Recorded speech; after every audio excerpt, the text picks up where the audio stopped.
Day 16 of 50 days challenge. So guys ఈరోజు మనది 50 days ఛాలెంజ్లో డే 16. సో యాజ్ యూజువల్ మన దినచర్యలన్నీ కంప్లీట్ చేసుకొని జిమ్కి అయితే వచ్చేసినాం. వచ్చిన తర్వాత లైట్గా ఒక వార్మప్ చేసి దాని తర్వాత ఇట్లాంటి చిన్న వీడియో తీసినాం. సో ఈరోజు మనది కంప్లీట్ షోల్డర్ అయితే ట్రైన్ చేస్తున్నాం. సో షోల్డర్లో ఫస్ట్ వేరియేషన్ వచ్చేసి బార్బల్ ప్రెస్ అయితే కొట్టినాం. ఈ బార్బల్ ప్రెస్ అయితే మనం స్టాండింగ్ పొజిషన్లో కొట్టినాం. స్టాండింగ్ పొజిషన్లో ఎందుకు కొట్టినాం అంటే స్టాండింగ్ పొజిషన్లో కొడితే మన కోర్ అనేది చాలా స్ట్రాంగ్ అవుతుంది. సో ఇట్లా బార్బల్ ప్రెస్ అయిందో లేదో సీదా మనం మెషిన్ మీద పోయి ఫ్రంట్ ప్రెస్ అయితే కొట్టేసినాం.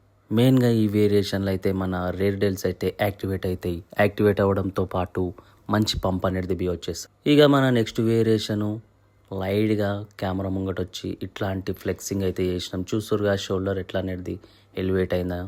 ఇట్లాంటి క్లిప్పులు తీయడం అంటే మనకు వెన్నతో పెట్టిన విద్య. సో ఇట్లాంటి క్లిప్పులు తీసేటప్పుడు మన మూడ్ అనేది మంచిగా ఉంటుంది. సో నెక్స్ట్ వేరియేషన్ వచ్చేసి డంబుల్ ప్రెస్ కొట్టినాం. ఇది మనం స్టాండింగ్ పొజిషన్లోనే కొట్టినాం.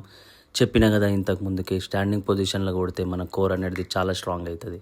కోర్ స్ట్రాంగ్ అవ్వడం వల్ల మనకైతే చాలా అంటే చాలా బెనిఫిట్స్ ఉన్నాయి. ఆ బెనిఫిట్స్ గురించి మనం నెక్స్ట్ వీడియోలో అయితే మాట్లాడుకుందాం. సో మళ్ళీ ఒక చిన్నపాటి క్లిప్ అయితే తీసుకున్నాం. ఇక డైరెక్ట్ మ్యాటర్కి వస్తే మన షోల్డర్ వర్కౌట్లో లాస్ట్ వేరియేషన్ వచ్చేసి మన అప్రైట్ రోయింగ్ మెషిన్ మీద కొట్టి పడేసినాం.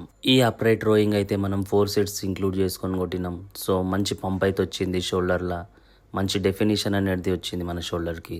సో దాని తర్వాత చిన్నపాటి ఫోర్సింగ్, ఫ్లెక్సింగ్ అండ్ చిన్న వీడియోలు అయితే తీసుకున్నాం. మనం మిర్రర్ ముంగట పోయి తెలుసు మీకు షో అవ్వలేడని. సో మనం ఒక్కోళ్ళమే కెమెరా స్టాండ్ పెట్టి అడ్జస్ట్ చేసుకొని అయితే వీడియోలు తీసుకుంటున్నాం. గాయ్స్ ఈ రోజుకి ఇంతే, మళ్ళా ఉంటా. కొత్తగా వచ్చిన వాళ్ళు అయితే సబ్స్క్రైబ్ చేసుకోండి. మీ ఫ్రెండ్స్కి అయితే ఈ వీడియోని షేర్ చేయండి. Thank you. ఉంటా.